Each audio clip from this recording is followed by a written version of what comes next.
Social activity foundation અને મુસ્લિમ આગેવાનો દ્વારા હઝરત મોહમ્મદ પૈગંબર અંગે વાંધાજનક ટિપ્પણી કરનાર વ્યક્તિ સામે કડક પગલાં ભરવાની માંગ સાથે ભરૂચ કલેક્ટરને આવેદનપત્ર પાઠવાયું હતું।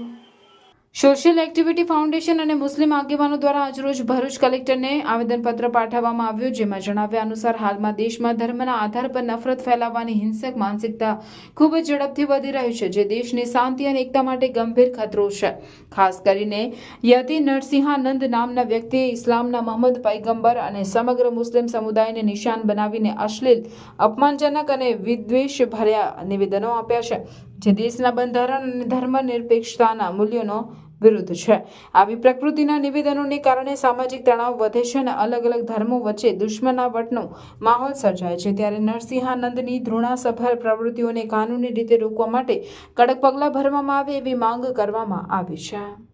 ચાહે મહાત્મા ગાંધી હોય, ભારતની મહિલાઓ હોય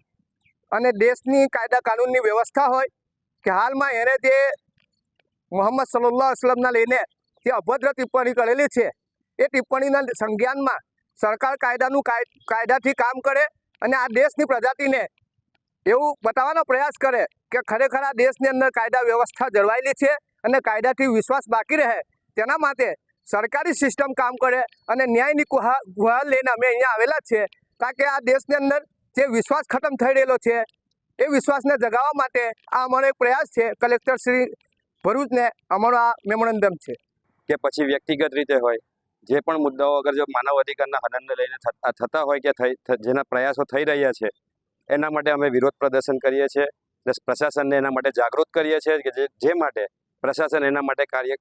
ખરી કાર્યવાહી કરે અને કાયદા કાનૂનના બંધારણમાં જે કંઈ આવતા કાયદા કલમો હોય એનો ઉપયોગ કરી અને આવા કૃત્યો કરનારોને સખ્તથી સખ્ત સજા આપે, યા તો પછી એના જે કંઈ પ્રયાસો થતા હોય એ પ્રજા માટે બહેતરથી બહેતર અનુસંધાનને લઈને અને સંવિધાનના કાર્યક્રમને લઈને ભારત વર્ષના અંદર શાંતિનું પ્રતીક ઊભું કરે એવી અમારી કલેક્ટરશ્રીને આવેદનપત્ર આપીને એક વિશેષ